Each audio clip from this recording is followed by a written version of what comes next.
Jade Thirlwall of Little Mix fame, now simply known as Jade, has officially released her debut album titled That Showbiz Baby. Half of the 14 tracks were released prior to the album's official release. Jade caught a lot of people's attention with her debut single Angel of My Dreams, which proved to be quite daring and layered for a debut single, especially coming from a girl group like Little Mix.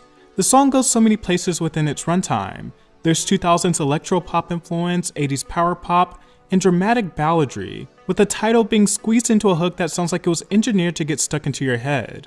The song doesn't only hold interest in its sonic ambition, it also dives into some interesting themes. The song samples Puppet on a String by Sandy Shaw, a song about being a puppet for your object of desire. She ties this in lyrically by talking about her rise in the music industry and the restrictions she was under. She keeps it playful and ambiguous on the lyrical side though, to where it can be left for open interpretation. Angel of My Dreams, I will always love you and hate you, it's not fair. The second single from this album titled Fantasy is sensual, and has some nice disco grooves that sound inspired by Nile Rodgers. It's simple, straightforward, sublime disco pop. It Girl is the song where the title of the album is name dropped, and it has a very grand, sparse opening before transforming into a minimalist club beat, where Jade talks about fame and admiration, and the price it costs to be the it girl. A thematic follow-up to Angel of My Dreams. Throw me them roses, well that's just showbiz baby, won't sugarcoat it. You make me feel sick, she says.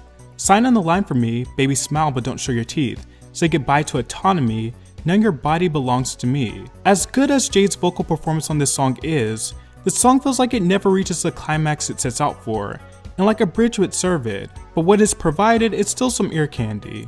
Midnight Cowboy sounds like it was influenced by Beyonce's Renaissance. It's weird, spacey, and dripping in charisma. It's a song that sneaks up on you rather than immediately jumps out. FUFN is one of my least favorites on the album. The hook feels like it's trying to fit too many words, and it's a little awkward. The production sounds like an age-old Gaga leftover, or a song that a Gaga-inspired artist like Ava Max would do.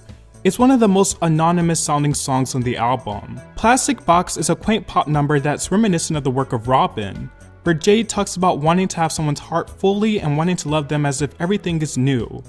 Unconditional is a fiery album track, a mix of quirky synth pop and a hint of rock. Jade herself described it as a mix of MGMT and Donna Summer. Jade talks about being completely infatuated with this person of interest, and wanting to go to the extremes to make them happy, and wanting them to do better for themselves and not self-sabotage. It's one of her most gentle and controlled vocal performances. Self-sabotage sounds like a sequel to Plastic Box, where the subject matter lingers on her overthinking. Glitch is probably my absolute least favorite of the album. The production is irritating, it's this minimalist trap number where her voice literally glitches when she sings the word glitch. It's one of the parts of the album where the homage to a bygone era just sounds dated. The album ends strong with a gorgeous 80s influenced track called Silent Disco, which in every sense is just a classic love song about lovers creating their silent disco and marching to the beat of their own drum in spite of how it may come across to others. Not only does Jade prove to have her finger on the pulse throughout the album, this album also has the fingerprints of some of the hottest names in the industry, ranging from Circuit, MNEK, Tove Lo, and even Ray has a few writing credits on this album. Ultimately, I think this is a good debut album. There's a ton of variety with the different styles of music on the album. There are a few experiments on this album, some don't quite land, but there are far more hits than misses on the record. There's very campy moments, very earnest moments, there's classic moments, and more left field moments. Jade has a gorgeous voice and is utilized in so many different ways. It's a colorful, fun pop debut. I think it shows great artistic intention. There is a hint of Little Mix throughout the album, and of course, how could there not be? But I think the album as a whole is very transformative from her work with Little Mix. Its vision, its song direction, song selection, shows a lot of individuality.